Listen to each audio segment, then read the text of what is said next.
जय जगन्नाथ दोस्तों, जय श्री कृष्ण। आज हम बात करने वाले हैं भगवान जगन्नाथ के बारे में। क्या आपने कभी सोचा है कि भगवान जगन्नाथ हर साल मंदिर से बाहर क्यों आते हैं? उनकी मूर्ति अधूरी क्यों है? रथ यात्रा कब से निकल रही है? सबसे पहला रथ किसका चलता है और भगवान रास्ते में कहाँ कहाँ विश्राम करते हैं? आइए आज भगवान जगन्नाथ की रथ यात्रा की पूरी कहानी जानते हैं। सबसे पहले जानते हैं कि भगवान जगन्नाथ कौन है। जगन्नाथ का अर्थ है जगत के नाथ, यानी पूरे संसार के स्वामी। भगवान जगन्नाथ को भगवान श्री कृष्ण का ही एक दिव्य रूप माना जाता है। उनके साथ उनके बड़े भाई बलभद्र और बहन सुभद्रा है। अब सवाल आता है कि भगवान जगन्नाथ की मूर्ति कैसे बनी और अधूरी क्यों है? मान्यता है कि प्राचीन समय में राजा इंद्रद्युम्न भगवान विष्णु के एक ऐसे दिव्य स्वरूप का स्थापना वर्षों की खोज के बाद समुद्र किनारे एक दिव्य नीम की लकड़ी का लट जिसे दारुल ब्रह्म कहा मिला। उसी लकड़ी से भगवान की मूर्ति बनाने का निर्णय लिया। तभी एक वृद्ध बड़ा ही महात्मा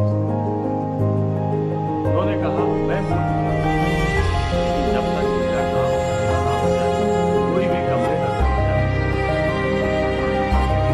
वह स्वयं भगवान कई दिनों तक कमरे के अंदर एक दिन अचानक आवाज बंद हो गई। राजा और रानी चिंतित हो गए।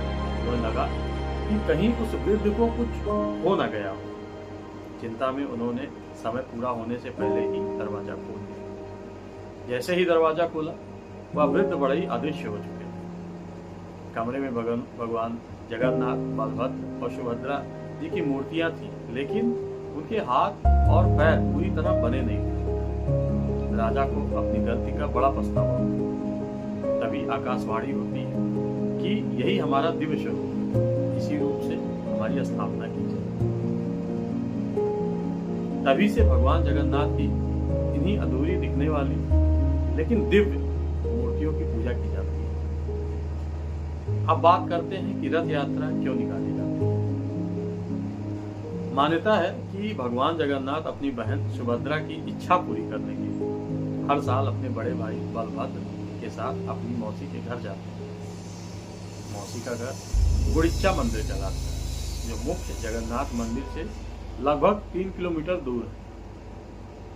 एक मान्यता यह है कि भगवान अपने उन भक्तों को दर्शन देने स्वयं बाहर जाते हैं जो किसी कारण मंदिर के अंदर नहीं आ सकते। इसीलिए रथ यात्रा को भगवान और भक्त के मिलन का पर्व भी कहा जाता है। अब जानते हैं रथ यात्रा कब से निकल रही है। रथ यात्रा का उल्लेख स्कंद पुराण, ब्रह्म पुराण और पद्म पुराण में मिलता है। माना जाता है कि यह परंपरा हजारों वर्षों से चली आ रही है। इतिहासकारों के अनुसार पुरी में वर्तमान जगन्नाथ मंदिर के निर्माण के बाद लगभग 12वीं शताब्दी से इस उत्सव को मनाया जा रहा है। अब जानते हैं कि सबसे पहला रथ किसका चलता है। रथ यात्रा में 3 विशाल रथ होते हैं। सबसे पहला निकलता है भगवान बलभद्र का रथ, तालध्वज जिसका नाम है। उसके बाद माता सुभद्रा का रथ, दर्पदलन, जिसको देवदलन भी कहते हैं। सबसे अंत में निकलता है भगवान जगन्नाथ का रथ, नंदीघोष।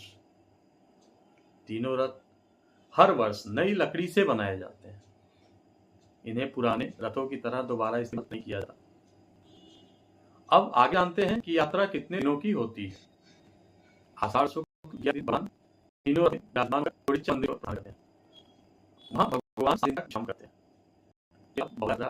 यानी वापसी की यात्रा शुरू होती है।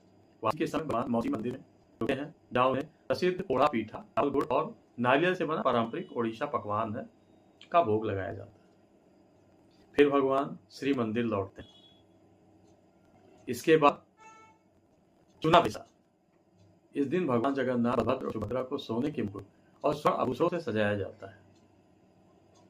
फिर होता है अधरपाना, एक विशेष अनुष्ठान जिसमें भगवान और रथों पर विराजमान देवताओं को बड़े पात्र में मीठा पेय अर्पित किया जाता है। पूजा के बाद उस पात्र को तोड़ दिया जाता है। मान्यता है कि इससे यात्रा में सारी शक्तियों को सम्मान पूर्वक विदाई दी जाती है।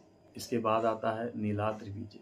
वह शुभ अवसर जब भगवान जगन्नाथ, बलभद्र और सुभद्रा पुनः श्री मंदिर के गर्भगृह में प्रवेश करते हैं। मान्यता है कि माता लक्ष्मी भगवान को पुनः मंदिर में प्रवेश करने की अनुमति देती है। इसी के साथ रथ यात्रा का समापन होता है। दोस्तों, भगवान जगन्नाथ की रथ यात्रा हमें यह संदेश देती है कि भगवान किसी एक व्यक्ति, जाति या स्थान के नहीं है। वे पूरे संसार के भगवान हैं और अपने भक्तों से मिलने स्वयं उनके बीच आते हैं। अगर आप सबको यह जानकारी पसंद आई हो तो वीडियो को लाइक करें, अपने परिवार दोस्तों के साथ शेयर करें और ऐसे ही सनातन धर्म से जुड़ी रोचक और सच्ची जानकारी के लिए हमारे चैनल को जरूर फॉलो करें। तब तक के लिए जय श्री जगन्नाथ, जय श्री कृष्ण।